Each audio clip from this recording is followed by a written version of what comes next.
نحمده ونصلي على رسوله الكريم أما بعد فقد قال الله سبحانه وتعالى في كلامه القديم والفرقان الحميد أعوذ بالله من الشيطان الرجيم بسم الله الرحمن الرحيم إن الله اصطفى لكم الدين فلا تموتن إلا وأنتم مسلمون صدق الله العظيم.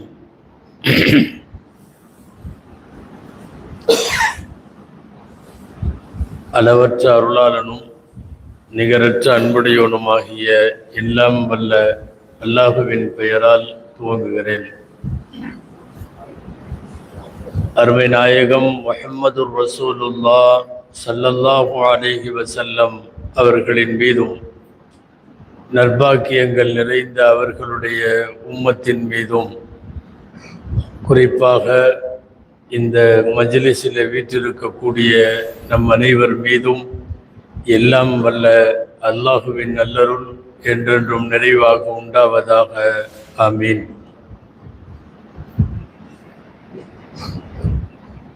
கண்ணியத்திற்குரிய உலமா பெருமக்கள், மரியாதைக்குரிய இந்த மஸ்ஜிதினுடைய நிர்வாகிகள், வருகை தந்திருக்கிற அன்பு சார்ந்த ஜமாத்தார்கள், வாலிப சகோதரர்கள், உங்கள் அனைவருக்கும் என் ஆரம்பமான அஸ்ஸலாமு அலைக்கும் வரஹ்மத்துல்லாஹி வபரகாத்துஹு. அல்லாஹுவின் பேரருளால் இந்த காலை வேளையில் உங்களோடு சந்தித்து மார்க்கத்தின் சில விஷயங்களை உங்களின் செவிகளுக்கு கொண்டு போய் சேர்க்கிற ஒரு மகத்தான நல்வாய்ப்பை அல்லாஹ் வழங்கி இருக்கிறான். அல்ஹம்துலில்லாஹ் சும்மா அல்ஹம்துலில்லாஹ்.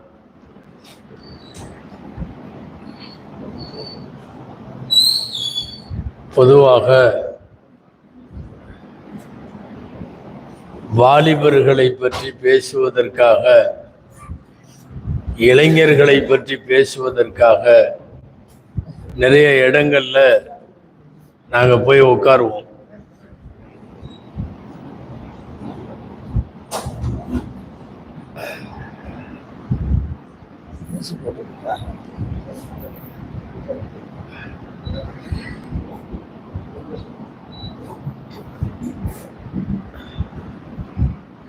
பெரும்பாலும் வாலிபர்களை பற்றி பேசுவதற்காக நாங்கள் போய் அமருகிற நிறைய மஜ்லிஸ்கள்ல வெறும் வெள்ளதாடியா உட்கார்ந்துருப்பாங்க. ஃபுல்லா பார்த்தா வயசானவங்களா இருப்பாங்க. அல்லாஹ்வுடைய கிருபையில இங்க இருக்கக்கூடிய உலமாக்களுடைய முயற்சியால இங்க பூரா வாலிபர்கள், அதுவும் ஞாயிற்றுக்கிழமை காலையில வாலிபர்கள் 8 மணிக்கு வந்து உட்கார்றதுங்கிறது பெரிய விஷயம். இன்றைய வாலிபர்களுடைய மைக்கு சரியா இல்லை, சவுண்டு தான்.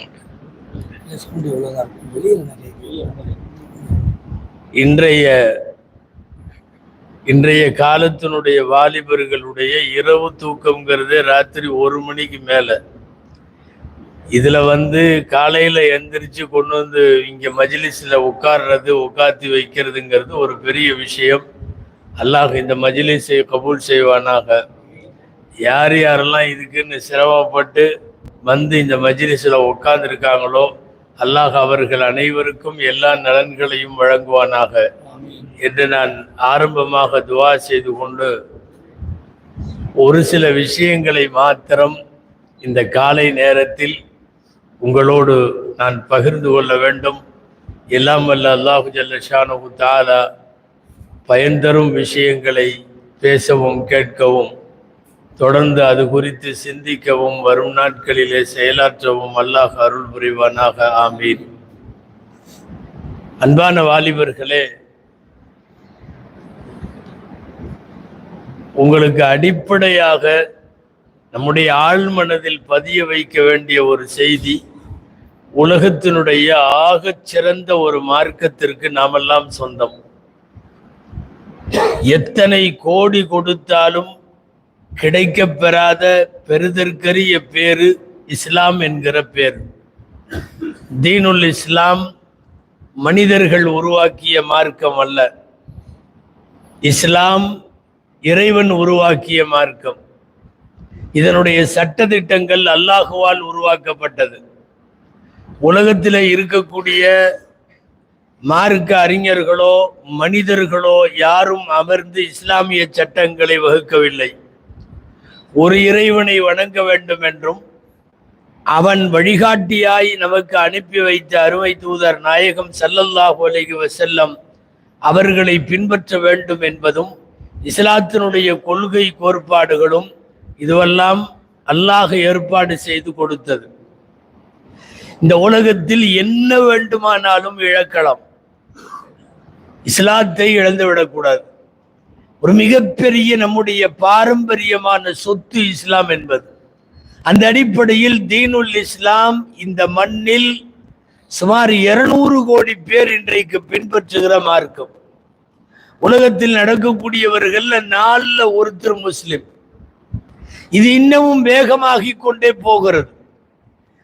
உலக அளவில் பல்வேறு நாடுகளில் இஸ்லாமிய வாசமே இல்லாத நாடுகள் எல்லாம் கூட இப்போது வேகமாக இஸ்லாத்தை நோக்கி படையெடுக்க துவங்கி இருக்கிறார்கள். அப்படிப்பட்ட ஒரு அற்புதமான மார்க்கத்திற்கு நாம் எல்லாம் சொந்தம் இஸ்லாம். குர்ஆனின் பல இடங்களில் அல்லாஹ் சொல்லுகிற ஒரு செய்தி, இன்னல்லாஹ் அஸ்தஃபா லக்குமுத்தீன், அல்லாஹ் உங்களுக்கு இந்த மார்க்கம் தீனுல் இஸ்லாம் என்பதை தேர்ந்தெடுத்திருக்கிறான். ஃபலா தமூதுன்ன இல்லா வஅன்தும் முஸ்லிமூன், நீங்கள் மௌத்தானாலும் முஸ்லிமாக மௌத்தாகணும். திரும்ப திரும்ப குர்ஆன் சொல்லுகிற செய்தி. எனவே நம்முடைய அடிப்படை பாடம் தீனுல் இஸ்லாமை விட நாம் பெற்ற எந்த பாக்கியமும் பெரிதல்ல. யார் செஞ்ச நல்ல துவாவோ, யார் செய்த நல்ல காரியமோ நாம் கேட்காமலேயே நம்மை அல்லாஹ் முஸ்லிமாக பிறக்க வைத்தான். நாம யாரும் துவா செய்யல. ஆனால் ஒரு முஸ்லிமான தாய் தந்தைக்கு பிறக்கக்கூடிய பெரும் பாக்கியத்தை அல்லாஹ் கொடுத்தான். நாம் பெற்றிருக்கிற பாக்கியத்தில் தீனுல் இஸ்லாம் ஆக நம்பர் 1.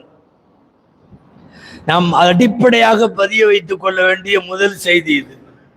2வது செய்தி, இந்த உலகத்தில் நமக்கு வழிகாட்டியாய் முன்னோடியாய் அமைய பெற்றிருக்கிற நபிகள் நாயகம் ஸல்லல்லாஹு அலைஹி வஸல்லம் போல் உலகத்தில் எந்த தலைவரும் இல்லை.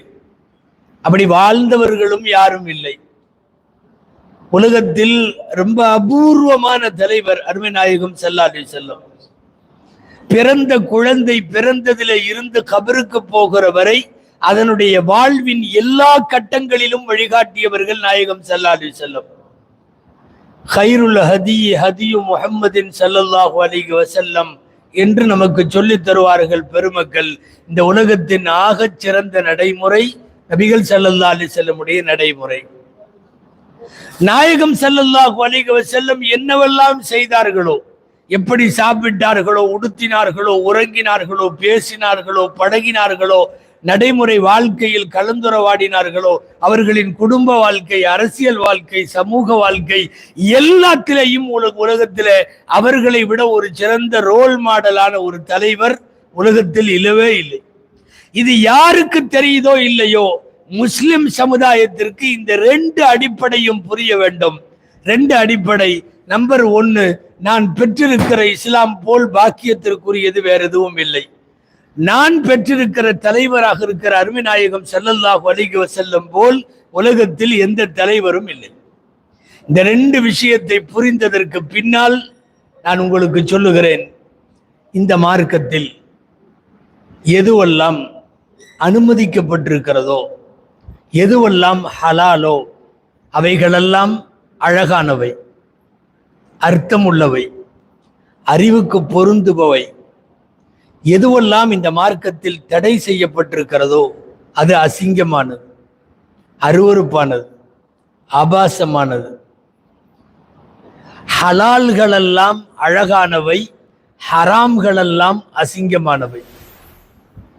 இந்த மார்க்கத்தில் தடுத்து அடுக்கப்பட்டிருக்கிற எதுவாக இருந்தாலும் நீங்க என்ன வேண்டுமானாலும் எடுத்துக் கொள்ளுங்கள். ஒரு குடிப்பழக்கம், போதை புழக்கம், ஒரு வட்டி, ஒரு விபச்சாரம், ஒரு கொலை கொள்ளை, ஒரு சூனியம், இது அத்தனையும் ஆக அசிங்கமானது. உலகத்துல ஒரு முஸ்லிமாக இருக்க வேண்டும் என்கிற அவசியம் இல்லை. நடுநிலை சிந்தனையோடு யாராக இருந்தாலும்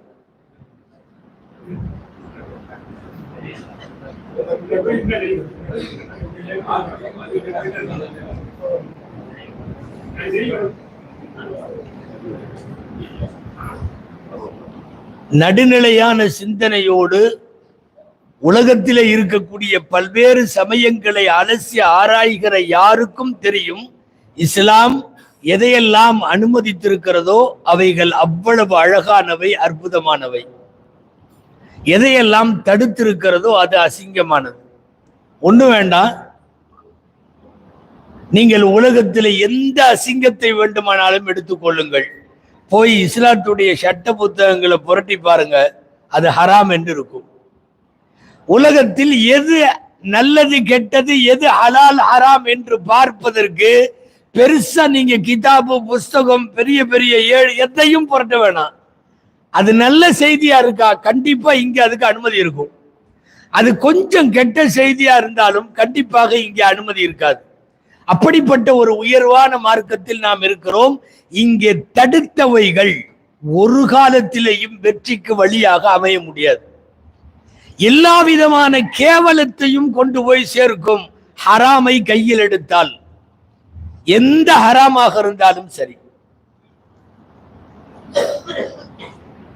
எங்க நமக்கு புரிய முடியும் என்று சொன்னால், யாராவது ஒருத்தன் தண்ணி அடிச்சுட்டு ரோட்ல படுத்து சாக்கடை ஓரமா படுத்துட்டு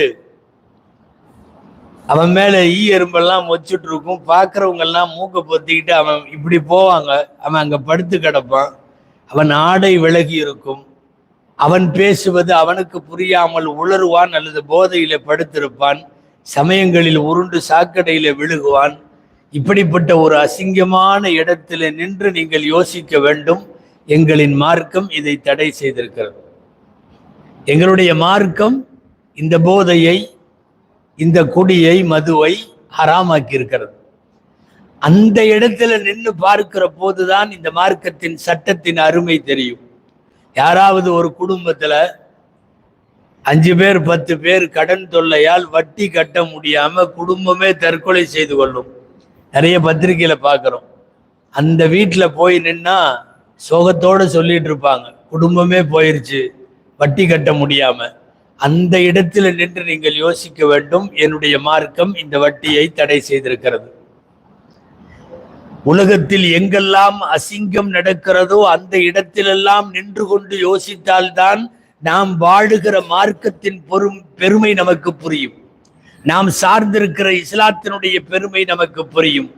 எனவே நீங்கள் திரும்ப திரும்ப திரும்ப மனசில குறித்து கொள்ள வேண்டிய செய்தி, இந்த மார்க்கத்தில் தடுக்கப்பட்டவைகள் நிச்சயமாக அசிங்கமானவை. அது எதுவா இருந்தாலும் சரி. இந்த மார்க்கத்தில் அனுமதிக்கப்பட்டவைகள் அனைத்தும் ஹலாலானவை. உங்களுக்கு இப்போது மிஞ்சி போனால் ஒரு 20 வயசு, 20க்கு நெருக்கமாய் அல்லது 20க்கு கொஞ்சம் மேல, இந்த வயசுல நீங்கள் அதிகமாக இருக்கிறீர்கள். வாழ்க்கையில முடிவுக்கு வர வேண்டிய பருவம் இது. என் வாழ்க்கையில் அசிங்கமான ஹராம்கள் எதையும் செய்ய மாட்டேன் என்று உறுதி எடுக்க வேண்டிய தருணம். லைஃப்ல ஸ்லிப் ஆகிறது இப்பதான். ஒரு 21 வயசு பெருமக்கள், அறிஞர்கள் 3 பருவமா பிரிப்பாங்க இல்லையா?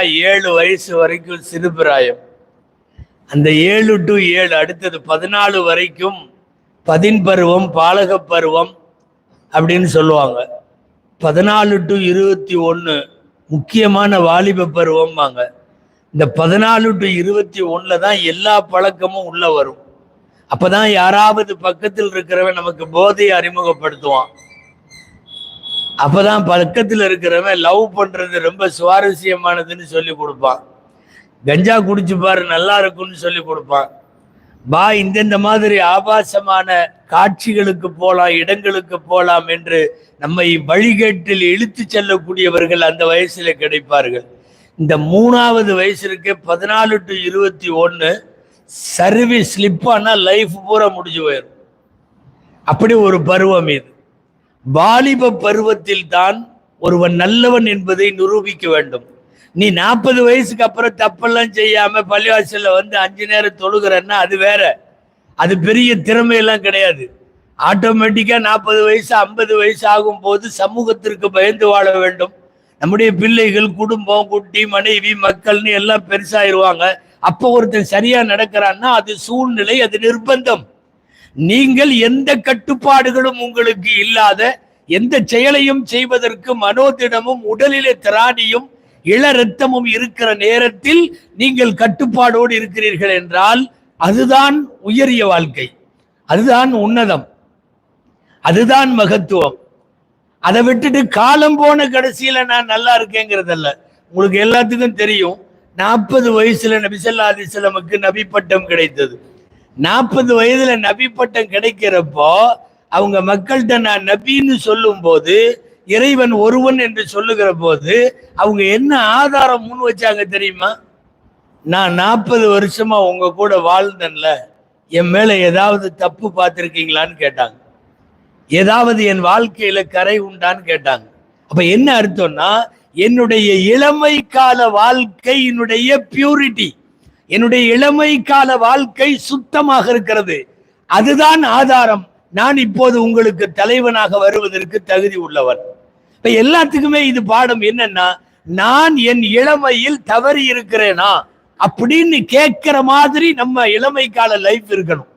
நான் உங்க பொறுப்புக்கே விடுறேன். ஒவ்வொருத்தரும் நாம என்ன செஞ்சுட்டு இருக்கிறோம், இது ஒரு நல்ல பேருக்கு தகுதியான வேலையா என்பதை அவரவர்கள், எல்லாத்துக்கும் மற்றவங்களுக்கு தெரியாது, அவங்கவுங்க மனசுக்கு தெரியும். நாம இருக்கிற இந்த நிலைப்பாடு, நாம இப்ப செஞ்சுட்டு இருக்கிற இந்த வேலை, இது சரியானது தானா என்கிற யோசனை உங்களிடத்துல நான் விட்டு விடுகிறேன். இந்த இளமையான வயசுல நல்ல பேர் எடுத்தா அவன் காலம் பூரா நல்லவன். இந்த இளமையிலேயே சறுக்கிட்டான், ஏதாவது கெட்ட பழக்கத்துக்கு அடிமை ஆயிட்டான், சேருவாரு கூட சேர்ந்து சேர்க்க சரியில்லாம வேற மாதிரி போயிட்டான், வாழ்க்கையினுடைய பின்னால் பெரும் பகுதியினுடைய நன்மையை நீங்கள் இழக்கப் போகிறீர்கள் என்கிற அபாயம். அதனால தான் உங்களுக்கு இந்த வயசுல, அதுவும் இந்த காலத்துல சில செய்திகளை சொல்லணுங்கிறதுக்காக உங்களை ஒன்று கூட்டப்பட்டிருக்கிறது. அன்பானவர்களை, இந்த இளமை பருவத்தில் நீங்கள் நல்லவன் என்பதை நிரூபியுங்கள். உங்க மனசுக்கு நல்லவனா இருங்க, உங்க குடும்பத்துக்கு நல்லவனா இருங்க. நீங்க வாழ்ற மஹல்லா, உங்களை சுற்றி உள்ள முஸ்லிம் சமுதாயம், இவர்களுக்கெல்லாம் நல்லவங்களாயிருங்க. அப்படி இருக்கிறீங்களா அப்படிங்கிறது முக்கியமானது. ஏன்னா ரொம்ப வேகமா போயிரும். இளமை இளமைங்கிறமல்ல, டப்புன்னு கடந்துரும். அதுக்கு பின்னாடி வருத்தப்படக்கூடாது. ஏதாவது ஒரு சோப்பு கட்டி வாங்கினீங்கன்னா, ஒரு ஹமாம் சோப்பு வாங்குறீங்க, பீரோல வைக்கிறீங்க, 5 வருஷம் கழிச்சு அது தண்ணியில போடாம இருந்தா 5 வருஷம் கழிச்சு எடுத்தாலும் அது சோப்பு தான், அப்படியே இருக்கும். ஒரு 500 ரூபா நோட்டு பீரோல வச்சிருந்தீங்க, 5 வருஷம் கழிச்சு எடுக்கிறீங்க, அப்பவும் அது 500 ரூபா நோட்டு தான், கடையில கொடுத்தா செல்லும். யாராவது ஒருத்தர் பெட்லயே 5 வருஷம் படுத்திருந்தாரு, நான் எதுவுமே செய்யல, 5 வருஷம் சும்மா தான் படுத்திருந்தேன், எனக்கு 5 வயசு திரும்ப வரணும், முடிஞ்சு பாஸ்ட் போனதுதான், போனதுதான். ஆயுசு மட்டும் எப்பவுமே சும்மா இருக்கிறதுனால அவனுக்கு திரும்ப எல்லாம் தர முடியாது, காலம் திரும்ப வராது. குரான்ல நிறைய இடத்துல ஒரு செய்தி வருது, நாளைக்கு மௌத்தா போய் மறுமையில வந்து நின்னுக்கிட்டு மறுமையில இருந்துட்டு சொல்லுவாங்களாமா, என்னன்னு, எல்லாம் கொஞ்சம் திருப்பி கீழே அனுப்பிச்சு விடு, எங்களை அனுப்பிச்சு விடு, கொஞ்சம் நாங்க நல்லபடியா செஞ்சுட்டு வர்றோம், தெரியாம இருந்த வாழ்க்கையில தப்பு பண்ணிட்டோம். குரான்ல வர்ற செய்தி, ரப்பிர்ஜிஊனி லஅல்லி அஅமலு சாலிஹன் ஃபீமா தரக்து, நான் விட்டுட்டேன், இப்ப நீ அனுப்பிச்சுடு, கரெக்டா பண்றேன். அல்லாஹ் சொல்றான், இது திரும்ப அனுப்பல முடியாது, இந்த இடம்ங்கிறது வந்துட்டா வந்ததுதான், ஒன்ஸ் வந்துட்டா முடிஞ்சு, அவ்வளவுதான். கல்லா இன்னஹா கலிமத்துன் ஹுவ காயிலுஹா, இது ஒரு பேச்சே அல்லங்கிறான் அல்லாஹ்.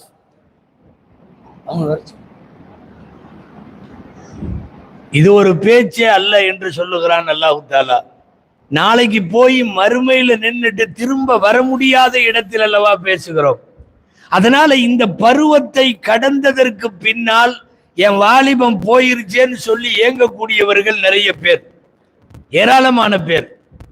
அதனால இந்த பருவத்தை தாண்டியதற்கு பிறகு நீங்கள் கவலைப்படுவதை விட, இந்த பருவத்தை தாண்டியதற்கு பிறகு நீங்கள் வருத்தப்படுவதை விட, நீங்கள் உங்களுடைய இருக்கிற இந்த இளமை பருவத்திலேயே என்ன செய்ய வேண்டும் என்பதை மிக முக்கியமாக நாம் சரியாக முடிவெடுக்க வேண்டிய தருணம். அன்பானவர்களே, காலம் கடந்து போய் விட்டதற்கு பின்னால் இன்னைக்கும் நிறைய நீங்க வயசான பெரியவங்கள்ட்ட இன்னைக்கும் கேளுங்க, அவங்க வாழ்க்கையில இளமையில மிஸ் பண்ணதை பத்தி பேசுவாங்க. நமக்கும் அப்படி ஒரு சூழல் எந்த காலத்திலும் அமைந்து விடக் கூடாது என்பதற்காகத்தான் உங்கள்கிட்ட பேசுறோம். ஒரு கதை சொல்லலாம்னு நினைக்கிறேன். குட்டி கதை கேள்விப்பட்டிருப்பீங்க. ஃப்ரெண்டுகள்லாம் சேர்ந்து எங்கேயோ ஃபாரின்ல ஒரு கட்டடத்துல தங்கியிருந்தானா. அது 63 மாடி. அது லிஃப்ட்ல தான் போவாங்க வருவாங்க. இவன் 63வது மாடியில தங்கியிருந்தானுங்களாம். டீ சாப்பிட்டு வருவோன்னு எல்லாம் இறங்கி வந்திருக்காங்க லிஃப்ட்ல. டீ சாப்பிட்டு முடிச்சு திரும்ப ரூமுக்கு போகலான்னு வந்தா லிஃப்ட் வேலை செய்யல. 63வது மாடி, ஒவ்வொரு ஃப்ளோர்லையும் நிறைய படிக்கட்டு, ஏறி போகணும் 63வது மாடிக்கு. அப்போ அவனுங்களுக்குள்ள பேசினாங்களாம், லிஃப்ட் இல்லை, என்ன செய்யறது, நடந்தே போக வேண்டியதா இருக்கு, போர் அடிக்கு, 63 மாடி போகணும், நம்ம ஒரு வேலை செய்யலாம், ஆளுக்கு ஒரு குட்டி குட்டி கதை சொல்லுவோம், ஒவ்வொரு ஃப்ளோர்லையும் ஒவ்வொருத்தையும் கதை சொல்லிட்டே வந்தா சீக்கிரமா வந்துடும், நடக்கிறது படி ஏறுறது போர் அடிக்காது, ஆளுக்கு ஒரு கதை சொல்லுங்க. ஆளுக்கு ஒரு கதை சொல்லிக்கிட்டே வந்தானுங்களாம். ஃப்ரெண்டுகள்லாம் எல்லாம் ஒரு குரூப்பா போயிருக்காங்க. போய்கிட்டே வந்து 62வது மாடி வந்துருச்சு. அப்ப கதை சொல்ல வேண்டியவன் சொன்னான்னா, நீங்க எல்லாம் கதை சொல்லி முடிச்சிட்டீங்க, நான் சொல்ல போறது கொஞ்சம் சோகமான கதை அப்படின்னு. என்னடா சோகமான கதைன்னா, சாவியை கீழே விட்டுட்டேன், சாவிய கீழே விட்டுட்டேன். திரும்ப ஒரு தடவை, இப்போ எதுக்கு சொல்றேன்னா, இப்போ ஒன்றும் பிரச்சனை இல்லை, கொஞ்சம் சிரமம், ஆனாலும் கீழே இறங்கி வந்து எடுத்துட்டு போய் திறந்துட முடியும். நாம நிக்கிற இடம் கொஞ்சம் இளமை பாஸ் ஆனதுக்கு அப்புறம் நான் கொஞ்சம் சின்ன வயசுக்கு போயிட்டு வரணும், முடியாது. அல்லது ரப்பிட்ட போய் நின்றுட்டு நான் கொஞ்சம் திரும்ப என்னை லைஃப் கொடுத்து அனுப்பிச்சு விட்டீங்கன்னா நான் நிறைய செய்வேன், நான் போய் தஹஜ்ஜுதெல்லாம் தொழுகிறேன், நான் போய் தான தர்மம் எல்லாம் ஒன்றும் நடக்காது. பாஸ் ஆயிட்டா பாஸ் ஆனதுதான். இப்ப இருக்கிற இந்த பருவம் உங்களுக்கு வேகமாக கடந்து விடும். கடந்து விட்டதற்கு பின்னால் வருத்தப்படுவதை விட இருக்கிற வாலிபத்தை சரியாக பயன்படுத்த வேண்டும் என்பதற்குத்தான் உங்களுக்கு சொல்லப்படுகிறது. 2 செய்தி, முக்கியமான செய்தி. இன்றைக்கு இருக்கக்கூடிய இளைஞர்களுடைய ஒழுக்கக்கேடு, கலாச்சார சீரழிவு, இது ரொம்ப பயங்கரமா இருக்கு. இங்க பரவாயில்ல, இந்த ஊர்ல கொஞ்சம் தலைமுடியெல்லாம் நல்லா வச்சிருக்கீங்க. நான் சென்னையில் இருக்கேன், முள்ளம்பன்றி மாதிரி முடி வச்சிருக்கான். தலை முடி பார்த்தீங்கன்னா அது என்னமோ அப்படி நட்டுக்கிட்டு நிற்கிது.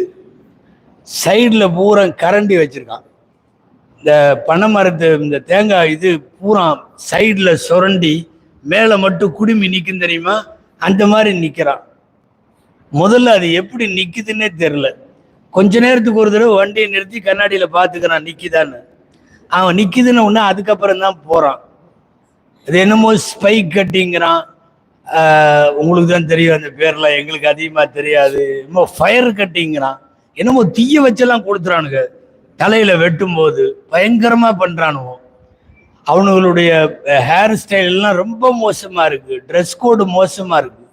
நல்ல சட்டையே போட மாட்டேங்கிறானு, டிஷர்ட்டோட சுத்துறான். அது எவ்வளோ பெரிய மஜ்லிஸா இருந்தாலும் எவ்வளோ பெரிய சபையா இருந்தாலும் அப்படித்தான் போடுறான். ஒரு கண்ணியமான ஆடை உடுத்துற டைப்பு கூட இல்லை பசங்கள்ட.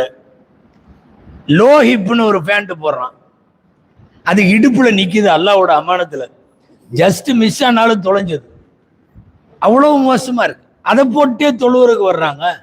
சில பேர் பசங்கள்லாம் தொழுவும் போது பின்னாடி அசிங்கமா இருக்கு. லைஃப் ஸ்டைல்ல நிறைய மாறி இருக்கு. ஆனா இந்த சமயத்திலையும் கூட கொஞ்சம் இடையில இடையில பள்ளிவாசலுக்கு வர்றது, தொழுகிறது, ஏதோ உலமாக்களோ அவங்களோ இவங்களா கூப்பிட்டா வர்றது, பள்ளிவாசல் டச்சோடு யாராவது இருக்கிறீங்கன்னா பெரிய விஷயம். அல்லாஹ் உங்க எல்லோருக்கும் பரக்கத் செய்வானாக.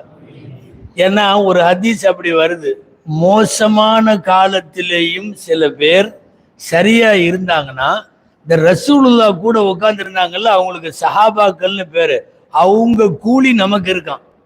அவங்க கூலி மோசமான காலத்தில் வாழுகிற இளைஞர்களுக்கு இருக்கு. ஒரு தடவை சபையில கவனிக்கணும், நீங்க சபையில ரசூல் ஸல்லல்லாஹு அலைஹி வஸல்லம்ட்ட ரசூல்லா பேசிட்டு இருந்தப்ப சொன்னாங்க, பின்னாடி ஒரு காலம் வரும், அப்போ மார்க்க பிரகாரம், இஸ்லாத்தினுடைய பிரகாரம், தீனுடைய பிரகாரம் ஒருத்தர் வந்து வாழ்றது கையில நெருப்பு கங்கு வச்சிருக்கிற மாதிரி. கையில நெருப்பு கங்கு வச்சிருந்தா எப்படி இருக்கும்? நேரா இப்படி நீட்டிட்டா இருப்போம், தடுமாறும், ரொம்ப ஜெர்க்காகும், தூக்குவோம், போடுவோம், ஏதாவது பண்ணுவோம் இல்லையா? கையில நெருப்பு கங்க வச்சிருக்கிற மாதிரி இருக்குமா மார்க்கப்படி ஒருத்தன் வாழ்றது அந்த காலத்துல. அப்படி ஒரு சூழ்நிலை வருகிற போதும் கூட ஒருவன் இஸ்லாமிய மார்க்கப்படி வாழுகிறான் என்று சொன்னால், ரசூல் ஸல்லல்லாஹு அலைஹி வஸல்லம் அவங்க சொல்றாங்க, சஹாபாக்கள் உட்கார்ந்துருந்தாங்க அவங்களுக்கு முன்னாடி, அவங்கள பார்த்து உங்களை மாதிரி 50 பேருடைய கூலி அவங்க ஒரு ஆளுக்கு இருக்குன்னாங்க. யார் மாதிரி சொல்லுங்க? யார் மாதிரிங்க? சஹாபாக்கள் மாதிரி. அவங்களுக்கே சந்தேகம் வந்துருச்சு.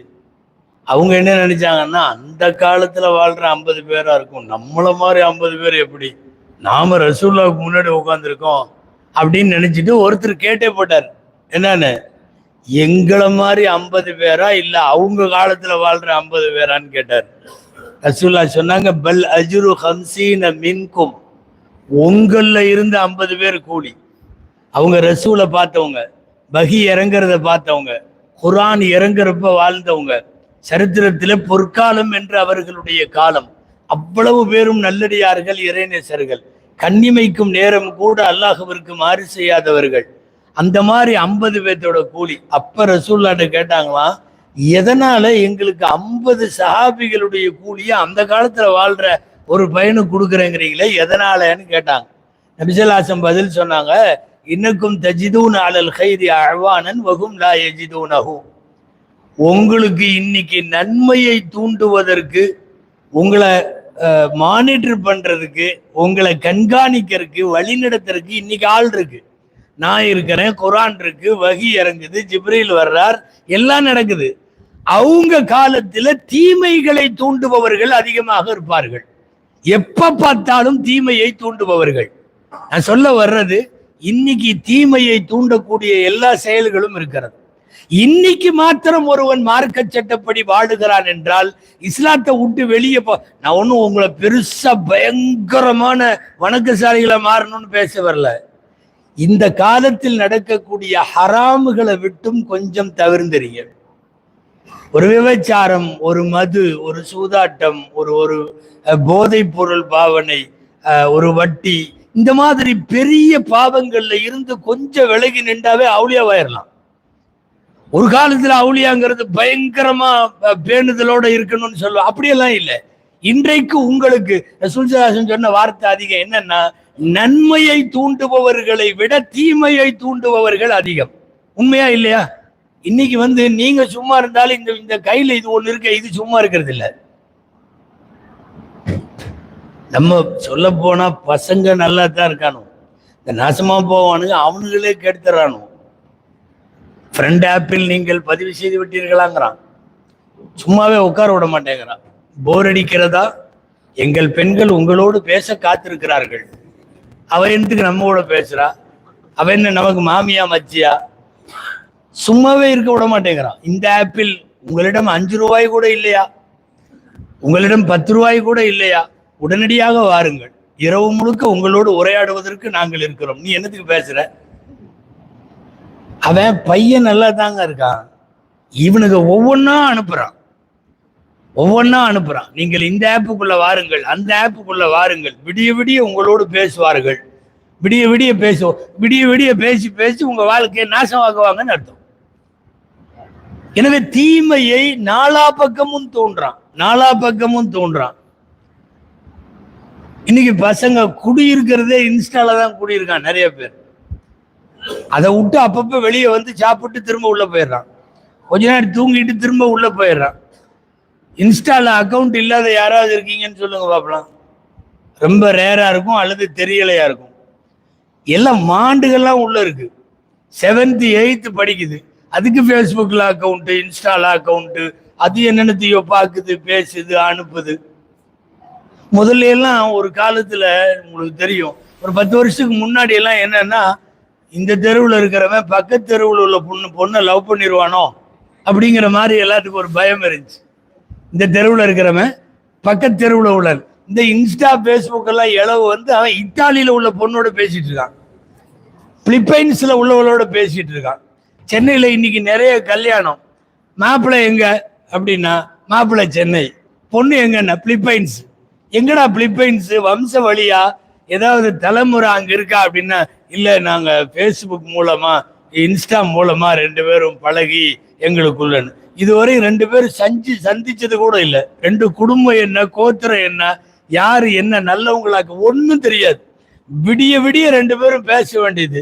கடைசியில் வாழ்க்கை ஒப்பந்தத்துக்கு தயாராகிறான். நான் சொல்ல வர்றது, தீமையை தூண்டக்கூடிய சக்திகள் நாலா பக்கமும் இருக்கிறது. நன்மையை தூண்டுறதெல்லாம் ரொம்ப ரேர். இங்க இருக்கிறவங்க எல்லாம் சேர்ந்து உங்களை பள்ளிவாசலுக்குள்ள ஒரே ஒரு நாள் காத்தால உட்கார வைக்கலாம். ஆனா டெய்லி உங்களை பிடிச்சி இழுத்து கொண்டு போய் அவன் உட்கார வச்சிட்டு இருக்கானே. எல்லா விதமான அக்கிரம செயல்கள் அனைத்தினுடைய தொகுப்பாக இன்றைக்கு நம்மளை சுத்தியும் நடக்குது. நபி ஸல்லல்லாஹு அலைஹி வஸல்லம் சொன்னது போல, ஒரு தவறுகள் நடைபெறக்கூடிய காலத்தில், மிக அதிகமாக அக்கிரமங்கள் நடைபெறக்கூடிய காலத்தில், யார் அப்பவும் கூட மார்க்க சட்டப்படி வாழ வேண்டும் என்று நினைக்கிறானோ சஹாபாக்களின் கூலிக்கு தகுதியானவர்கள். இன்னைக்கு உள்ள பசங்கள்கிட்ட ரொம்ப கவனத்திற்குரிய, ஆனால் அந்த பக்கம் போகாம காப்பாற்றப்பட வேண்டிய 2-3 விஷயங்கள் நிறைய இருக்கு. முதல் விஷயம் என்னன்னா, ஆன்லைன்ல அடிமைத்தனமா இருக்கிறோம்.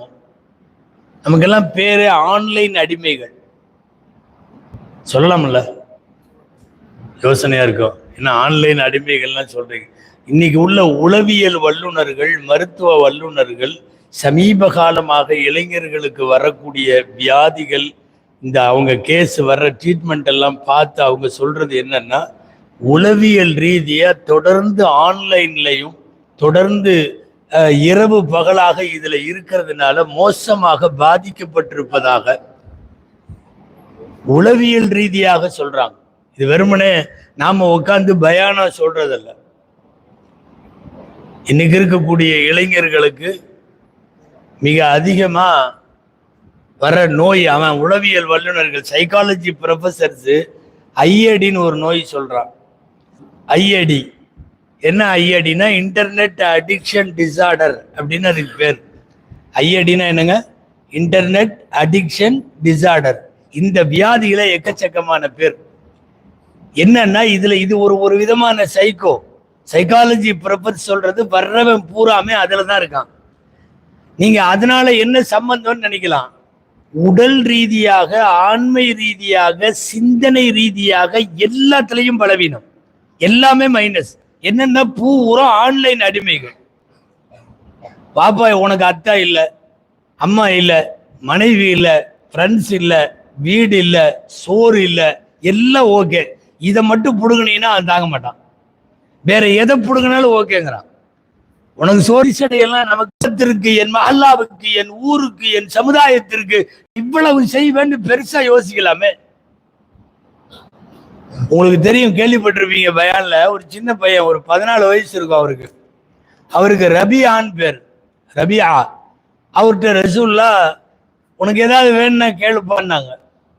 14 வயசு பையன் என்ன கேட்பான்? அவன் ஏதாவது சாக்லேட் கேட்பான், அது இதுன்னு ஏதாவது கேட்பான்ற அடிப்படையில் சொன்னாங்க ரபியாட்ட, ஏதாவது கேளுன்னு.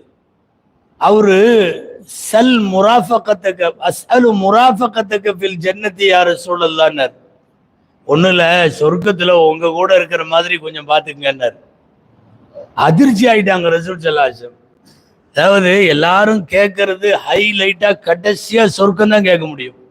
அவரு அந்த சொர்க்கத்தையும் கேட்டு அதுல உங்க கூட இருக்கணும்னு வேற கேட்கிறார். உலகத்துல யாரும் 14 வயசுல இப்படி எல்லாம் கேட்டதில்லை. இதை எப்ப ரசூல்லா சொல்றாங்க தெரியுமா? வேற ஒருத்தர்கிட்ட வெளியூர்ல இருந்து வந்தார் ஒருத்தர், ஒரு சீஃப் கெஸ்ட் வீட்டுக்கு வந்திருந்தார், கெஸ்ட் விருந்தாளி. அவங்க ஊருக்கு ரசூல்லா போனப்ப நல்லா கவனிச்சிருக்காரு. இப்ப ரசூல்லா வீட்டுக்கு அவரு வந்திருக்காரு. ரசூல்லா ஏதாவது கொடுக்கலான்ட்டு, என்னப்பா வேணும்? எனக்கு 2-3 ஆடு வேணும். ஆடா, சரி கொடுத்துருப்பா. அப்புறம் வேற என்ன வேணும்? இல்லை, அந்த ஆடுகளை எல்லாம் பாதுகாத்துக்கிறதுக்கு இந்த ஒரு நாய் வேணும். இந்த ஒரு நாய் கொடுத்துருப்பா. வேற என்ன வேணும்? இப்படியே கேட்கிறார். அவரோட வாழ்க்கை அநேகமா அந்த தோட்டம் விவசாயம் இருக்குமோ என்னமோ, கேட்கறது பூரா ஆடு, நாய், ஒட்டகம், பூமி, இந்த மாதிரியே கேட்டுட்டு இருக்காரு. ரசூல்லா சொன்னாங்க, எப்பா என்கிட்ட நான் கேட்க சொல்றேன், ரொம்ப ஒரு உயர்வானது ஏதாவது கேட்கலாமல்ல. ஒரு 14 வயசு பையன் என்கிட்ட என்ன கேட்டார் தெரியுமா? உனக்கு என்ன வேணும்னு கேட்ட உடனே சொர்க்கத்துல உங்க கூட இருக்கணும்னு கேட்டாரு. உனக்கு அந்த மாதிரி எல்லாம் பிராட் திங்கிங் இல்லையா? பெருசா நீ கேட்கலையா அப்படின்னு கேட்டாங்க நபி ஸல்லல்லாஹு அலைஹி வஸல்லம். யோசிக்கிறது ரொம்ப பெருசா யோசிங்க. நான் ஓப்பனா சொல்றேன், இந்த ஒரு பொண்ணுக்கு பின்னாடி இப்படி லவ் பண்ணிட்டு சுத்தி அவளை கல்யாணம் பண்றது, இதெல்லாம் டார்கெட்டா? இந்த படத்தை பூரா ரிலீஸ் அன்னைக்கு ஃபர்ஸ்ட் காட்சியில நம்ம பார்த்துறது, இது ஒரு பெரிய விஷயமா? இது ஒரு டார்கெட்டா? எல்லாம் சேர்ந்து கரெக்டா லீவ் விட்ட உடனே டூர் போய் ஜாலியா என்ஜாய் பண்ணி, இது ஒரு டார்கெட்டா? வாழ்க்கையில உருப்படுறதுக்கு நிறைய யோசிக்கலாம், பெருசா யோசிக்கலாம். நம்ம தகுதி இருக்கான்னு யோசிக்கவே வேணாம், விரிவாக யோசியுங்கள். தயவு செய்து இதுக்கு என்ன சொல்றது, தமிழ்ல சில்லறத்தனம்பாங்க. இந்த லவ் பண்றது, இந்த சினிமா, இந்த லொட்டு லோசுக்கு இதெல்லாம் சைட்ல வச்சுக்கலாம். ஒரு ஒரு ஒரு கிரிக்கெட்டு, அது இது என்டர்டைன்மெண்ட். விளையாட்டுங்கிறது என்டர்டைன்மெண்ட் தான். சினிமாங்கிறது அவனே என்டர்டைன்மெண்ட் தான் சொல்றான். இது ஒரு பொழுதுபோக்கு அம்சம் அப்படின்னு எல்லா தியேட்டர்லயும் போடுறான். படம் போடுறப்பவே ஆரம்பத்துல கடைசியில இதை போடுறது அவன் மேல கடமை, அவன் போடுவான். இது ஒரு என்டர்டைன்மெண்ட் தான், இது லைஃப் அல்லன்னு போடுவான். இவன் உட்காந்துக்கிட்டு இதை லைஃப்னு எடுத்துக்கிறான். அவர் முடி வெட்டுற மாதிரி இவன் வெட்டுறான். திடீர்னு ஊரை மொட்டை அடிச்சிருக்கான். என்னடா அந்த கதாநாயகன் எவனை மொட்டை அடிச்சிருக்கான், இவன் பூரா மொட்டை அடிச்சான். தயவு செய்து நாம் பார்த்து பின்பற்றத்தக்க அளவுக்கு பெரிய மனிதர்களா இருக்கணும். சாக்கடைகள் நடிகர்கள் இவங்கெல்லாம் அஜித்குமாருங்க, இவங்களுக்கு சினிமா நடிகர்களை பிடிக்காது, அதனால இப்படித்தான் பேசுவாங்கன்னு நினைக்க வேணாம். நீயே சொல்ல, வாழ்க்கையில ஏதாவது ஒரு இடத்துல வழிகாட்டுற அளவுக்கு அவன் நல்லவனா இருக்கான்னு சொல்ல முடியுமா? நாம ஏன் அவனை பின்னாடி போகணும்? ரெண்டாவது, ஒரு புள்ளைக்கு பின்னாடி லவ் பண்ணிட்டு சுத்துறது தான் ஒரு சில பேர் இளமையினுடைய டோட்டல் டார்கெட்னு நினைச்சிருக்கான். இல்லவே இல்லை. நீ லவ் பண்ணிட்டு பின்னாடி போறதுல முதல்ல உன்னோட லைஃபை முடிச்சுக்கிற, உன் குடும்பத்தோட எதிர்பார்ப்பு பூரா முடிச்சிருது, எல்லாம் முடிச்சிருது. எந்த நேரமும் அவளோட சிந்தனை, அவளோட ஒரு மெசேஜுக்காக காத்துக்கிட்டே உட்காந்துருக்கான். இப்படின்ட்டே இருக்கான். ஏதாவது வருமான்னு பார்த்துக்கிட்டே இருக்கான். ஒரு நேரத்துல பிள்ளைங்க கிடைக்கிறது பெரிய கொம்பா இருந்துச்சு. 6 மாசமா அலைஞ்சுக்கிட்டே இருப்போம். அவ ஓரளவு செட் ஆகுவான்னு நினைச்சு இந்த பையன் ரெடி ஆகுவான். அவ 6 மாசத்துக்கு அப்புறம் நீ எதுக்கு என் பின்னாடியே வரேன்றுவா. முடிச்சு வச்சு க்ளோஸ் ஆயிரும். இன்னைக்கு அப்படி இல்லை. இன்னைக்கு அதுகளும் வருதுங்க. ஆமா, நீ ராத்திரி 1 மணிக்கு அஸ்ஸலாமு அலைக்கும்னா அவ 1:30க்கு வலைக்கும் சலாம்னு போடுறா. ஆமாங்க, நடக்குது. முதல்ல மாதிரி எல்லாம் பிள்ளைங்க இல்லை, கிடைக்காத புளியங்கொம்புன்னு எல்லாம் இல்லை. அவ இன்னைக்கு சாயந்தரம் சொன்னீங்கன்னா நைட்டு ஓகேங்கிறா, நைட்டு மெசேஜ் அனுப்புனீங்கன்னா காலையில சரிங்கிறா. விளங்காதவங்களுக்கு. ஆமா, 3 மாசம் உங்களோட இருக்கா, 3 மாசம் உன் ஃப்ரெண்டோட இருக்கா. இது என்ன? இது எதுக்கு இப்படி பின்னாடி சுத்தணும்? இது ஒரு நோய், லவ் நோய். கொண்டு போய் என்ன ஆகும்னா அவன் மேல பைத்தியமாயி, அவளெல்லாம் உன் மேல பைத்தியமாகறது இல்ல, நம்மளா அப்படி பைத்தியமாயி இந்த சில பேர்லாம் பாத்தீங்கன்னா சென்னையில பரிசுல சில பேர் பரிசுக்குள்ள வச்சிருக்கான், பணமெல்லாம் இருக்கு, காஞ்சி போன மல்லிகைப்பூ கிடக்கு. என்னடா இது? நம்ம ஆளு போன வாரம் வச்சிருந்தது, அவன் ஆளு போன வாரம் வச்சிருந்தான். போன வாரம் அவ தலையிலிருந்து கழட்டி போட்ட மல்லிகைப்பூவை இவன் என்னமோ எங்கேயோ தர்கால எடுத்து வந்த மாதிரி உழுவுல வச்சிருக்கிறாங்க. அத டிக்கெட் வச்சிருக்கான். அந்த புள்ள கூட எங்கேயோ போயிருவான் போல் இருக்கு பஸ்ல. அந்த அவளோட டிக்கெட்டை மடிச்சு வச்சிருக்காங்க, என்னமோ பாராட்டு பத்திரம் மாதிரி. என்ன நடக்குதுன்னே தெரியல. இந்த லவ் பண்றது இது ஒரு விதமான பைத்தியம். இந்த பைத்தியத்துக்கு பின்ன கடைசியில என்ன ஆகும்? குடும்பம் அது இது எல்லாம் விட்டு அவன் ஏதாவது சொல்லிடுவான். இவன் பாட்டுல ஒண்ணு தாடி வளர்த்துட்டு சுத்துவான், இல்ல தற்கொலை பண்ணிட்டு சுத்துவான், போயிடுவான், சூசைடுக்கு போயிடுவான். ஆகவே ஆகாது, முடிச்சு போயிடும் லைஃப். இந்த கைஸ்ன்னு ஒருத்தர் இருந்தார். கைஸ் நீங்க கவனிக்கணும், தாபீன்களுடைய காலம், சஹாபாக்கள் காலத்திலிருந்து ஒரு 100 வருஷம் இருக்கும். எல்லாம் புனிதர்கள் வாழ்ந்தது. பெரிய அறிவாளி, கிரேட், அவ்வளவு ஒரு பெரிய இன்டலெக்சுவல், அறிவு ஜீவி. ஆட்சியாளர்கள் ஆலோசனை கேட்பாங்க. அந்த அளவுக்கு இருந்த மனுஷன். ஒரே ஒரு புள்ள வந்து முடிச்சிட்டாளே டோட்டலா. ஆமாங்க, லைலான்னு பேர் அவளுக்கு. லவ் பண்ண ஆரம்பிச்சா. மெதுவா லவ், பொதுவாகவே லவ் ஆரம்பத்துல ஒரு மாதிரி மனிதர் மாதிரி வரும், அப்புறம் பைத்தியம் மாதிரி மாறும். ஆமாங்க, அப்படியே அடிக்ட் ஆகி ஒரு மாதிரி ஆகி கடைசியில் அவர் பேர் மஜ்னூன்னு மாறிடுச்சு. அவர் கைஸுங்கிறவர் இல்லை. எந்த அளவுக்கு ஆயிட்டாரு தெரியுமா? நாட்டோட ஹலீஃபாட்ட போனார். முதல்ல எல்லாம் ஹலீஃபா இவர்கிட்ட ஆலோசனை கேட்பார், நான் எப்படி பண்ணணும்னு எல்லாம். இன்னைக்கு இவன் பொம்பளை பின்னாடி போன ஆரம்பிச்ச உடனே என்ன ஆயிடுச்சுன்னா, இந்த ஆள் ஒரு தடவை போனார். அங்க போய் ஆட்சியாளர்கிட்ட, ஆட்சியாளர் கேட்டார், என் ஆட்சியெல்லாம் எப்படி இருக்கு? நல்லா இருக்கு, நீ வந்து நாட்டை பூரா என்னோட லைலாவுக்கு எழுதி கொடுத்தீங்கன்னா ஓரளவு விளங்கும். யாருக்கு எழுதி கொடுக்கணுமா? மனைவிக்கு. இந்த இவனுக்கெல்லாம் இந்த பைத்தியத்துல தான் இருப்பானுங்க. நாயோட காலை பிடிச்சி, ஒரு நாயோட காலை பிடிச்சி முத்தம் கொடுத்துட்டு உட்காந்துருக்கான். எவனோ பாக்குற சொன்னா, நான் உனக்கு மஜ்னூன்னு கரெக்டா தான் பேர் வச்சாங்க. மஜ்னூன்னா பைத்தியம்னு அர்த்தம். லூசா இருக்கிற நாயோட காலை பிடிச்சி முத்தம் கொடுத்துட்டு உட்காந்து. அவன் சொன்னா, நீ தான் லூசு, நான் ஏன் முத்தம் கொடுக்குறேன்னு உனக்கு தெரியாது. என் ஆளோட வீட்டு வழியா நேத்து போயிட்டு வந்துச்சு. எது? அவன் ஆளு வீட்டு வழியா நாய் நேத்து போயிட்டு வந்துச்சான். அந்த நாயோட காலம் முத்திட்டு இருக்கிறான். இந்த பெரும்பாலும் இந்த பிள்ளைக்கு பின்னாடியே சுத்திட்டு இருக்கிறதெல்லாம் இந்த நாய் மாதிரி தான், இந்த மஜ்னூன் மாதிரி தான். நிறைய இப்படிதான் போகுது. நான் வந்து தமாசுக்கெல்லாம் சொல்லலை, உலமாக்களுக்கு எல்லாம் தெரியும். நாங்க நஃபாயிஸ்னு ஒரு கிதாப் ஓதுவோம் 4வது வருஷத்துல. அதுல வரும், இந்த லைலா மஜ்னூனை பத்தி வருது. பூரா பாடல்கள், அது இது காவியம், இலக்கியத்துக்காக இலக்கணத்துக்காக அந்த பாட்டுலாம் வரும். அதுல வருது, சுவரை முத்தம் கொடுத்துட்டு இருப்பான், சவுத்தை பிடிச்சு. என்னப்பா சுவரை முத்தம் கொடு? ஜிதாரி வதல் ஜிதாரி தல்லாஹி யாலபியா தில்காயி குன்னலனா லைலாய மின் குன்னம் லைலா மின் அல் பஷரி. செவுத்த முத்தம் கொடுப்பான். யாரு போய் திட்டினதுன்னு சொல்லுவான், நீ தாண்டா லூசு, நான் செவுத்துல முத்தம் கொடுக்கல, செவுத்துக்குள்ள ஒருத்தி இருக்கிறா அவ வீட்டுல, நான் அவளை முத்தம் கொடுக்குறேன். வர்றான், வழியில மான்கள்லாம் இருக்கும். இந்த மான்கள்கிட்ட போய் கேட்பான், கொஞ்சம் இங்க வாங்கலேன், கொஞ்சம் இங்க வாங்கலேன், லைலா உங்கள உள்ளவளா இல்ல மனுஷர்ல உள்ளவரா? தல்லாஹி யா லபியா தில்கா, காட்டு மான்களே, லைலாய மின் குன்ன அம் லைலா மின் அல் பஷரி. லைலா உங்க கூட்டத்துல, மான் கூட்டத்துல உள்ளவளா மனித கூட்டத்துல உள்ளவளா? என்னன்னா, லவ் பண்றவன் பைத்தியக்காரன் ஆயிடுறாங்கிறது தான் நான் சுருக்கமா சொல்ல வர்றேன். அவங்க அத்தா பார்த்தாரு, எவ்வளவோ அறிவாளியா இருந்தான், வீணா போய் இப்படி நாசமா போயிட்டான்னு சொல்லி கடைசியில அவனை கூட்டு போய் காபத்துல்லாவை கூட்டிட்டு போய் அவனை ஹஜ்ஜு செய்ய வச்சு அவனை கழுவி சுத்தம் பண்ணலான்னு அவங்க அத்தா கூட்டிட்டு போய் காபத்துல்லால் நிக்க வச்சுட்டார். நிக்க வச்சுட்டு, டேய் துவா செய் அல்லாட்ட, இதுவரையும் பண்ணதெல்லாம் தப்பு, நான் இனிமே சரியா மாறிடுறேன், சரியா போயிடுவேன் அப்படின்னு சொல்லி அல்லாட்ட கேளு அப்படின்னு சொன்ன உடனே அவன் அல்லாட்ட துவா செஞ்சான். இன்னி அஸ்தக்ஃபிருல்லாஹ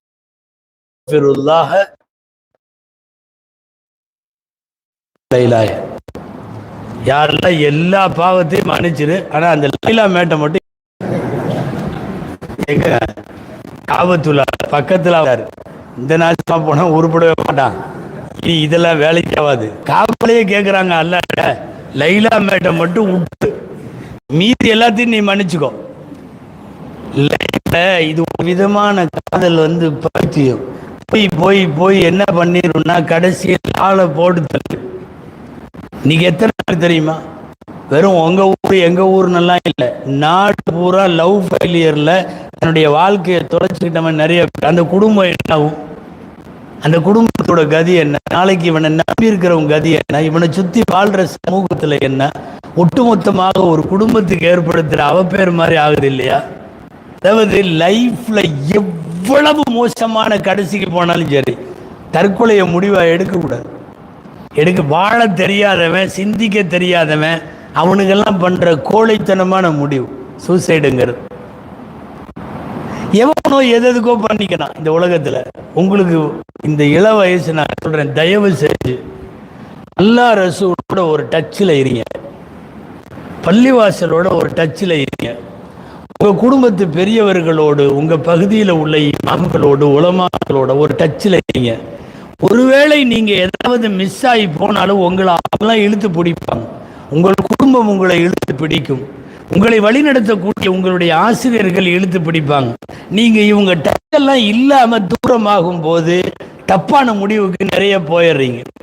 அல்லாஹ் தான் எனக்கு எல்லாம் என்று ஒரு சிந்தனை உனக்கு வந்துருச்சுன்னா நீ மௌத்தா போக யோசிக்க மாட்ட. உலகத்தில் எவனோ தற்கொலை பண்றான். சென்னையில் பைபாஸ் சர்ஜரி பண்ற டாக்டர் செரியன் ஒருத்தர் கேள்விப்பட்டுருவாங்க நிறைய, ஓப்பன் ஹார்ட் சர்ஜரி. அவன்லாம் என்னமோ கோழியா இருக்கிற மாதிரி ஹார்ட் சர்ஜரி பண்ணுவார். அவ்வளவு 14வது மாடியிலிருந்து தொப்புன்னு விழுந்தாந்தால் ஒரு சீட்டு மட்டும் எழுதி வச்சுட்டு நான் மௌத்தா போகிறேன். ஒன்றும் இல்லை, மனசுக்கு விரக்தி வரும்போது எடுக்கிற மோசமான முடிவு. அவன் குடும்பம் கதறி அழுகுது, அந்த செரியனை உள்ள இழந்த நிர்வாகம் கதறி அழுகுது. என்னன்னு தெரியல, மனசுக்குள்ளே போட்டு புதைச்சி. மனசில் உள்ளதை நீ அல்லாட்ட சொல்லு, மனசில் உள்ளதை உன் வீட்டில் சொல்லு, மனசில் உள்ளதை உங்கள் ஆசிரியர்கள், உங்கள் பள்ளிவாசலில் இருக்கிறவங்க, இந்த மாதிரி உள்ளவங்கள்ட்ட பேசு. அதை விட்டு போட்டு டப்புன்னு ஒரு நிமிஷம் முடிவு எடுக்கிறதல்ல. இப்போ ஒரு 15 நாளைக்கு முன்னாடி சுமார் 80 நாட்டில் அந்த ஆள் நகைக்கடை வச்சிருக்காரு. ஜோய் அலுகாசுன்னு கடை இருக்குல்ல, ஜோய் அலுகாசு கடை, நகைக்கடை 84 நாட்டில் கடை வச்சிருக்கான் அந்த ஆள். பல 1000 கோடிகளுக்கு அதிபதி. துபாயில் வச்சு விழுந்துட்டானே, 10வது மாடியிலிருந்து தொப்புன்னு விழுந்து ஒரு லெட்டர் எழுதி வச்சுட்டு போயிட்டான். என்ன பிரச்சனை? காசு இல்லையா? அதெல்லாம் நிறையா இருக்கு. புகழ் இல்லையா? அதெல்லாம் நிறையா இருக்கு. வீடு வாசல் அது கண்ணு கட்டின தூரம் வரையும் இருக்கு. மனசுக்குள்ள என்னமோ ஒன்று சரியான இடத்துல சொல்லலை, அல்லது சரியான இடத்துல அதுக்கு தீர்வு தேடலை, தற்கொலைன்னு முடிவு பண்றாங்க. உலகத்துல மிக மோசமான ஒரு இது. அதுவும் இஸ்லாமிய பார்வையில் நான் உங்க கவனத்துக்கெல்லாம் சொல்லணும். எந்த அளவுக்கு இருக்கு தெரியுமா? ஒருத்தர் சூசைடு பண்ணிட்டாரு, அவர் ஜனாசாவை தொலை வைக்கலாமா கூடாதான்னு இங்க பிரச்சனை இருக்கு. தொலை வைக்க கூடாதுங்கிறாங்க. ஜனாசா தொழுக கூட தொழுகக்கூடாது. ஏன்னா அது அவ்வளோ பெரிய குற்றம். வட்டி, விபச்சாரம் எல்லாத்தை விட பெரிய குற்றம் சூசைடு. ஒருத்தர் சூசைடு பண்ணிக்கிறான் அப்படின்னு சொன்னா அவன் ஜனாசாவை தொழுக வைக்கலாமா வேணாமா? இன்னைக்கு வரைக்கும் கிதாபுகளில் தொலை வைக்க கூடாது என்று சொல்லக்கூடிய மார்க்கறிஞர்கள் நிறைய பேர். சில பேர் தான் இல்லை என்னமோ நடந்து வச்சு தொழுக வச்சிடலாம், அந்த தொழுக வச்சிடலான்னு சொல்றவங்க பிரகாரம் தான் இப்போ நம்ம பண்ணிட்டு இருக்கிறோம். சூசைடை பண்ணவங்களுக்கும் தொழுக வைக்கிறோம். ஆனால் அவங்க கூட பண்ணலாங்கிறவங்க என்ன எழுதுறாங்க தெரியுமா? வழக்கமாக தொழுக வைக்கிற காசியோ ஆலிமோ முக்கியமானவங்க தொழுக வைக்கக்கூடாது. அவங்க பின்னாடி நின்று வேணா தொழுதுக்கலாம், தொழுகையை நடத்தக்கூடாது. யாராவது அவங்களுக்கு அடுத்த ரேஞ்சில் உள்ள பப்ளிக்ல இருந்து வேற யாரையாவது விட்டு தொழுகை நடத்த சொல்லணும். வழக்கமாக ஒரு ஊரில் ஒரு காசி, அவர் தான் கல்யாணம் நடத்தி வைப்பார், அவர் தான் ஜனாசா தொழுக வைப்பார் அப்படின்னு இருக்குன்னு வைங்களேன். அந்த காசி சூசைடு ஜனாசாவுக்கு மட்டும் தொழுக வைக்கக்கூடாது. அவர் நகர்ந்துக்கிட்டு வேற யாராவது ஒருத்தரை விடணும், நீங்கள் போங்க அப்படின்னு விடணும் அப்படின்னு எல்லாம் எழுதுறாங்க. எந்த அளவுக்குன்னா ஒரு ஃபத்வா, அதாவது சட்ட தீர்ப்பு கிதாப் இருக்கு, அந்த துருல் முக்தார்னு சொல்லி, அதில் சூசைடு பண்ணவன முஸ்லீம் ஜனாசாவில் முஸ்லீம் அடக்க ஸ்தலத்தில் அடக்கலாமா வேணாமா அப்படின்னு எழுதுறாங்க. முஸ்லிம்களுடைய அடக்க ஸ்தலத்தில் அடக்கிறதா வேணாமா? எந்த அளவுக்கு மோசமான பாவம்ங்கிறத உங்களுக்கு சொல்றதுக்காக நான் வர்றேன். அன்பானவர்களே, இவ்வளவு மோசமான ஒரு குற்றத்தை, ஒரு முடிவை நீ எதுக்கு எடுக்கிறன்னு யோசிப்பாரு. எதுக்கு எடுக்கிற? எவ்வளோ ஒருத்திக்காக நீயே உன் வாழ்க்கையை முடிக்கணும்? எவனோ ஒருத்தனுக்காக நீயே உன் வாழ்க்கையை முடிக்கணும்? லைஃப்ல தலைமையில அவ்வளவு கடனே இருக்கட்டுமே, என்ன பண்ணிட முடியும் உன்னைய? எனவே தயவு செஞ்சு முட்டாள்தனமான முடிவுகள் எதுக்கும் போகக்கூடாது. இந்த முடிவுகளுக்கு காரணமாக இருக்கக்கூடிய முக்கியமான விஷயம் இந்த லவ் பண்ணுறது அப்படிங்கிறதெல்லாம். அவ்வளோதான், நான் முடிக்க போகிறேன், உங்களை ரொம்ப நேரம் வைக்கல. கடைசியாக ஒரு செய்தி, ஒரே ஒரு செய்தி. இன்னைக்கு நாடு முழுக்க போதையில் நிறைய பசங்க சிக்கியிருக்காங்க. உங்கள் பேரெல்லாம் முகம்மதுன்னு ஆரம்பிக்குது, உங்கள் பேரெல்லாம் அப்துல் அப்படின்னு ஆரம்பிக்குது. நீங்கள்லாம் முஸ்லீம் பெயர் உள்ளவங்க. அதாவது இந்த உலகத்தில் மதுவை அடியோட வேறு அறுத்து ஒழிச்சது இந்த மார்க்கம் இஸ்லாம். ஒரு முஸ்லீம் பேர் வச்சுட்டு நீ போய் டாஸ்மாகில் நிற்கிறதும், ஒரு முஸ்லீம் பேரை வச்சுட்டு நீ ஒரு பாட்டிலும் கிளாஸோடு எங்கேயாவது பாலத்துக்கடியில் உட்காந்து கலக்கிட்டு இருக்கிறதும், நீ உனக்கெல்லாம் இல்லை, ஒட்டுமொத்த முஸ்லீம் சமுதாயத்தையே நீ குழி தோண்டி புதைக்கிறேன்னு அர்த்தம். அல்லாஹ் காப்பாற்றணும். உங்கள் குடும்பத்துக்கு நீ ஒரு பிள்ளையோ ரெண்டு பிள்ளையோ தெரியாது, ஆனால் குடிகாரன்ற கட்டத்தோடு உன்னுடைய இளமை நகர்ந்துச்சுன்னா அல்லாஹ் வருங்காலத்தை ரொம்ப மோசமாக வச்சுருவான். மிரட்டுறதுக்கெல்லாம் உங்களை கூப்பிடலை, ஏதாவது ஒரு 4 செய்தி உங்கள் காதில் போடணுங்கிறதுக்காக தான் உங்களை கூப்பிட்ருக்கோம்.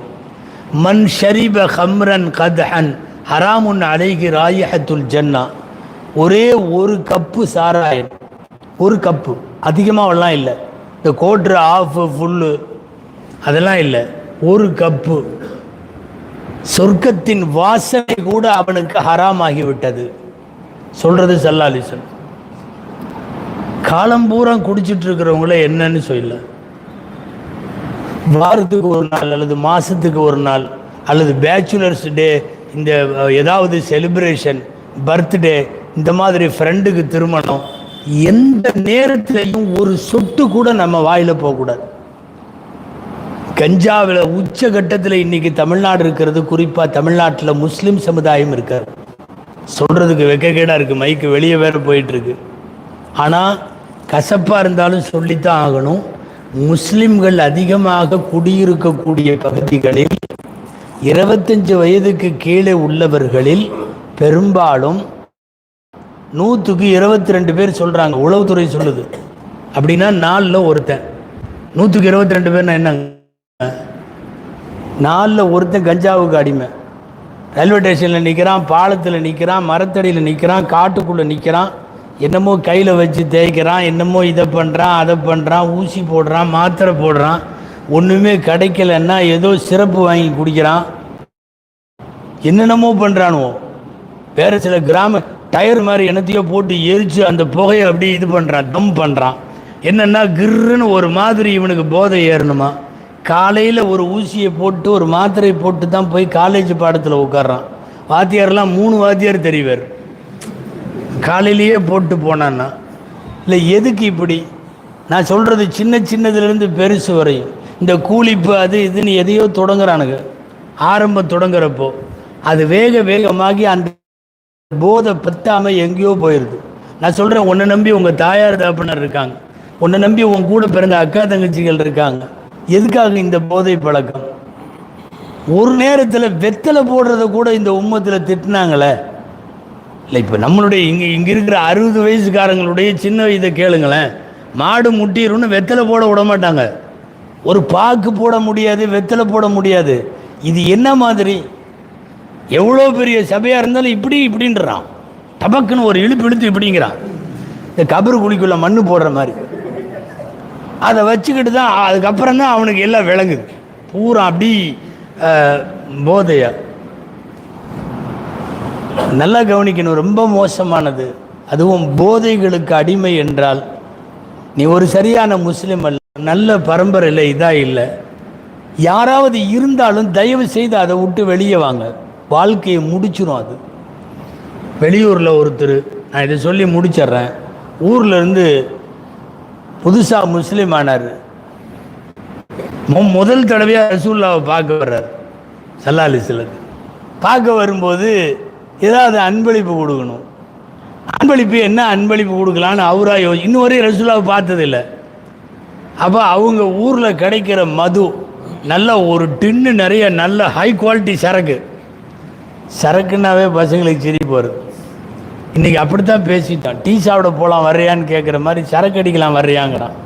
சாதாரணமாக பேசுகிறான். நீ எல்லாம் என்னடா ஃப்ரெண்டு, ஒரு கோட்டரு கூட தரலைங்கிறான். இதெல்லாம் ரொம்ப சாதாரணமாக பழகிட்டானு. ஒரு டின்னு நிறைய மது வாங்கிட்டார். அவர் ஹை குவாலிட்டி சரக்கு வாங்கிட்டு வந்துட்டார். வந்து இறக்கிட்டார் ரசூலுல்லாஹ்க்கு முன்னாடி. அவருக்கு தெரியலை. அப்போ மது ஹராம் ஆயிடுச்சு. முன்னாடி ஹலாலாக இருந்துச்சு. அதாவது ஹலால் எல்லாம் யார் வேணாலும் குடிக்கலான் இருந்துச்சு. அல்லாஹ் தடுத்துட்டான். நிரந்தர தடை அவருக்கு தெரியல, வாங்கிட்டு வந்துட்டார். வந்த உடனே ரசூலுல்லாஹ் சொன்னாங்க, இறைவன் மது குடிப்பதை நிரந்தரமாக தடை செய்து விட்டான், இது ஹராம் அப்படின்னார். அடடே, இப்போ என்ன பண்ணுறது, ரொம்ப ரிஸ்க் எடுத்து வாங்கிட்டு வந்தோமே. கடைசியில் அவர் சொன்னார், வந்தவர், சரி விடுங்க, நான் இது நல்ல சரக்கு நான் சேல் பண்ணிடுறேன், நல்ல விலைக்கு போகும். ரசூலுல்லாஹ் சொன்னாங்க, எதையெல்லாம் இறைவன் குடிப்பதற்கு தடை விதித்திருக்கிறானோ அது விற்கிறதும் ஹராம் தான். விற்கிறதும் ஹராம் தானே. இப்போ நாம் உதாரணமாக பன்றி இறைச்சி சாப்பிட்றதில்ல, சேல் பண்ணலாமா? கூடாது. எதையெல்லாம் குடிப்பது கூடாதோ அதை விற்கிறதும் கூடாதுன்ட்டாங்க. அப்புறம் பார்த்தாரு அவர், மண்டை கழுவி போய், நல்ல சரக்காச்சே, விலை கூட வாங்கியிருக்காரு. சரி, எனக்கு யூதர்களில் கொஞ்சம் பேர் ஃப்ரெண்ட் இருக்கான், யகூதிகளில், அவனுக்கு அன்பளிப்பாக கொடுத்துட்றேன் கிஃப்ட்டு, அது ஒன்றும் பிரச்சனை இல்லை, நான் குடிக்கவும் இல்லை சேல் பண்ணவும் இல்லை. ரசூலுல்லாஹ் சொன்னாங்க, எதுவெல்லாம் நமக்கு ஹராமோ அதை அன்பளிப்பு செய்கிறதும் ஹராம். அன்பளிப்பு செய்யக்கூடாதல்ல. இப்போ உதாரணமாக மது ஹராமு, நம்ம யாராவது ஃப்ரெண்டுக்கு ஒரு பாட்டில் வாங்கி கொடுக்கலாமா அன்பளிப்பா? கூடாது. அதையும் சொன்னாங்க. அப்போது குடிக்கிறது ஹராம், சேல் பண்ணுறதும் ஹராம், அன்பளிப்பு கொடுக்கறது. நான் என்ன தான் பண்ணட்டும் இதேன்னு கேட்டார் ரசூலுல்லாஹ்ட்ட. ஸல்லல்லாஹு சொன்னாங்க, ஊரில் உள்ள ஒரு பெரிய குப்பை தொட்டி, சுபாத்த கௌம்னு சொல்லுவாங்க, அதில் கொண்டு போய் கொட்டிடு. ஊருக்கே இருக்கிற பெரிய சாக்கடை இருக்குமல்ல, அதில் ஊற்றிருந்தாங்க. அப்படியே கொம்பி ஊற்றிட்டு போயிட்டார். குடிக்கிறது ஹராம், அன்பளிப்பு ஹராம், விற்கிறது ஹராம். அது சம்பந்தப்பட்டு 10 நபர்கள் ஹதீஸில் வருது. வாங்கி கொடுக்குறவன், விற்கிறவன், அட்ரஸ் காட்டுறவன், இடையில தூதா இருக்கிறவன், கலக்கறக்கு ஒரு கிளாஸ் தண்ணி கொடுத்தா கூட அவனும் குற்றவாளி தான். எல்லாருமே இவ்வளவு மோசமான ஒன்றில் நாம் சிக்கணுமா? நீங்கள் தயவு செய்து இதையெல்லாம் யோசிக்கணும். அதனால் மோசமான இந்த அடிமைத்தனங்களில் இருந்து நீங்கள் வெளியே வாருங்கள். உங்களை ஒரு நல்ல நாள் காலையில் நீங்கள் நல்லா தூங்குகிற நேரத்தில் உங்களை கூப்பிட்டு உட்கார வச்சு இப்படியெல்லாம் வச்சு செய்கிறாங்களேன்னு சொல்லி நீங்கள் யோசிச்சுட்டு இருப்பீங்கன்னு நினைக்கிறேன். நான் பயானம் முடிக்க போகிறேன். அதாவது நல்ல சிந்தனைகள் கொஞ்சம் அப்பப்போ காதில் வாங்கணும். ஏதாவது இந்த மாதிரி பயான்களுக்கு பள்ளிவாசல்களில் ஏற்பாடு செஞ்ச உலமாக்கள் கூப்பிட்டா தயவுசெய்து வாங்க. நம்ம லைஃப்பில் இது பண்ணுறதெல்லாம் அப்புறம், முதல்ல வாங்க. செய்திகள், நல்ல செய்தி ஏதாவது காதில் விழுந்துக்கிட்டே இருந்தால் நம்மளை தவறாக போக விடாமல் தடுக்கும். அது கொஞ்சம் அதுக்கு முயற்சி பண்ணணும். குறைந்தபட்சம் என் வாழ்க்கையில் நான் இறந்து போகிற வரைக்கும் நான் இனிமேல் போதைப் பொருள் பயன்படுத்த மாட்டேன்னு ஒரு உறுதி எடுக்கலாமா இன்ஷா அல்லாஹ்? இல்லை, என்னுடைய வாழ்க்கையில் இனிமேல் நான் போதைப் பொருளை பயன்படுத்த மாட்டேன்னு கொஞ்சம் கை தூக்குங்களேன், மனசுக்கு சந்தோஷமாக இருக்கும். ஆஹா, யோசிக்கிற மாதிரி தெரியுது. அல்ஹம்துலில்லாஹ். அவ்வளோதான், இந்த கூட்டம் ஜெயிச்சிருச்சுன்னு அர்த்தம். விடுங்க. இப்போ காலையில் முயற்சி பண்ணி கூட்டினாங்கல்ல தம்பிகளா, பள்ளிவாசலில் உட்காந்து கையை தூக்கியிருக்கீங்க. கவனமாக இருக்கட்டும். இது உங்கள் வீடு இல்லை, இது அல்லாஹ்வுடைய வீடு. நான் இனிமேல் குடிக்க மாட்டேன்னு கையை தூக்கியிருக்கீங்க. தயவு செய்து அல்லாஹ்வுக்காக அதிலிருந்து வெளியே வாங்க. அல்லாஹ் நம்முடைய வாழ்க்கையை பிரகாசமாக வைப்பான். பெரிய பாவங்கள்லேருந்து நான் உங்களைய, அதாவது இஸ்ராக் தொழுகு, லூஹா தொழுகு, தஹஜ்ஜுத் தொழுகு, தஸ்பீஹ் ஓது, வா இங்கே ஆய் உய், அவ்வளோவெல்லாம் கூப்பிடலை. குறைந்தபட்சம் இந்த பெரிய ஹராமுகளாக இருக்கிற இதிலிருந்து மட்டும் கொஞ்ச நாளைக்கு விலகுங்க. காலம் போக போக நீங்களா இபாதத்தை நோக்கி வருவீங்க. பொதுவாக ஒருவன் தவறுகளில் இருந்து வெளியே வர ஆரம்பித்தாவே நல்லதை நோக்கி போக ஆரம்பிச்சிட்டான்னு அர்த்தம். நீ அதில் இருக்கவே நல்லதுக்கு வரமாட்ட. அப்படிங்கிறதுனால தான் இது கூப்பிட்றோம். அல்லாஹ்ட்ட துவா செய்யலாம். அல்லாஹ் வாழுகிற காலமெல்லாம் போதைகளுக்கு அடிமையாகாமல் நம்மை பாதுகாப்பானாக. ஹராமான பெரிய பாவங்கள் எல்லாவற்றிலிருந்தும் அல்லாஹ் நம்மையும் நம்முடைய குடும்பத்தவர்களையும் பாதுகாப்பானாக. அல்லாஹ் இங்கே வந்திருக்கக்கூடிய அத்தனை பேரையும் அவர்கள் குடும்பத்திற்கும் அவர்கள் மஹல்லாவிற்கும் அவர்களுடைய இஸ்லாத்திற்கும் சிறந்த முறையில் ஹித்மத் என்கிற பணிவிடை செய்யக்கூடியவர்களாக, ஹாதிமுல் இஸ்லாம்களாக அல்லாஹ் நம் அனைவரையும் ஆக்கி அருள்வானாக. ஜஸாக்குமுல்லாஹு ஹைர்.